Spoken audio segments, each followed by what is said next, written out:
Empty to become whole. A motivational story about surrender and growth. The morning sun was only beginning to stretch across the horizon when Arjun woke up, drenched in sweat. His chest heaved as if he had run a marathon, though he hadn't moved an inch.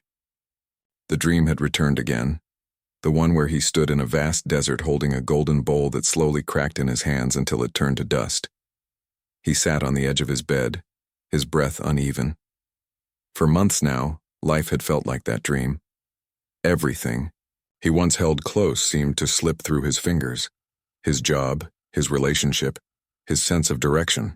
At 34, Arjun had thought he knew what success meant. He had a high-paying corporate position, a sleek apartment overlooking the city, and the admiration of people who saw him as the man who made it. But deep down, he felt hollow. Each achievement brought a spark of pride, then faded into silence. He kept filling his life with more work, more possessions, more distractions. Yet the more he filled, the emptier he became. The breaking point one day, in the middle of a tense board meeting, Arjun's mind simply stopped.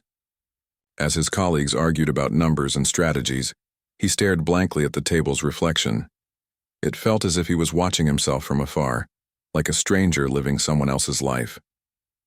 When his boss called his name, Arjun couldn't respond. His voice failed. His thoughts scattered like leaves in the wind. Moments later, he stood outside the office building, unable to remember how he got there. He took a long breath and whispered, "I can't do this anymore." That evening, he packed a small bag, turned off his phone, and left the city behind. No plan, no destination, just movement. He drove for hours until the skyline gave way to mountains and forests. Eventually, he stopped at a small village at the foot of a hill. There was an old monastery there. He'd heard of it once long ago, a place where travelers came not to find something, but to lose what no longer served them. Arjun wasn't sure what he was searching for. He only knew he had to stop running. The place of stillness. The monastery was quiet, simple, surrounded by the scent of rain and pine wood. The monks there welcomed him with smiles that carried no questions. The head monk, Master Rinzin, was a man with kind eyes and an ageless calm. He offered Arjun a place to stay and said only, "Here, we learn how to empty what is full." Arjun didn't understand, but he nodded anyway. Days passed, then weeks. He swept the courtyard, washed dishes, chopped wood, and sat in silence during the morning meditations. At first, the quiet was unbearable. His mind screamed with memories, worries, unfinished business. Every moment of stillness brought a flood of thoughts. You're wasting your time. You have a career to fix. People will forget you. He tried to meditate, but all he felt was frustration. "What's the point of sitting here?" he once asked Master Rinzin. "My thoughts never stop. I can't empty my mind." The old monk smiled. "Who said you must stop your thoughts? The river never stops flowing, yet it never forgets its path." Arjun frowned.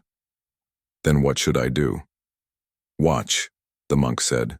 "Just watch, without trying to control."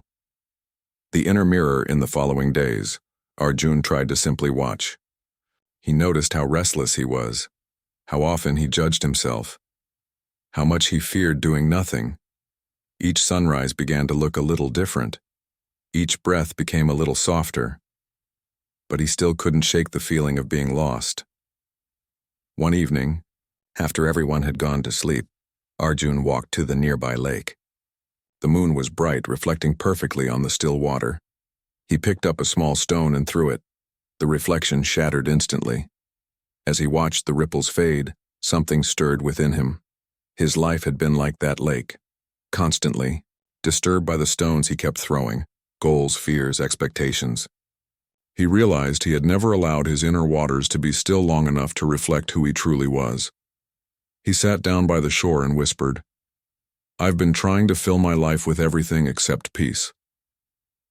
For the first time in years, tears came, not of pain, but of release. He didn't try to stop them. He let them fall one by one into the quiet lake. The emptying over.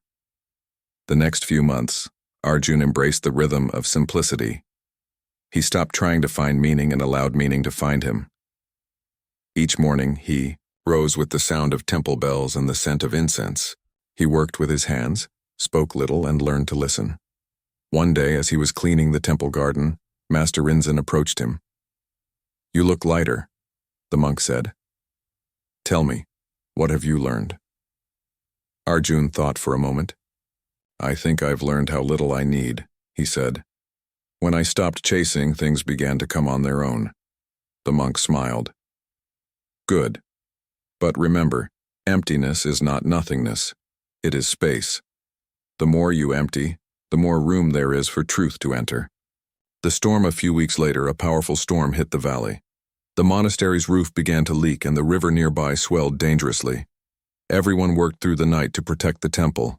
Arjun helped carry supplies, but his mind was heavy. The storm outside seemed to mirror the storm within. Old fears resurfaced. "What if this peace doesn't last?" he thought. "What if I go back to the world and lose it all again?" When dawn came, the storm passed, leaving the valley soaked and silent. Arjun walked outside and saw a large tree that had been uprooted, lying across the path.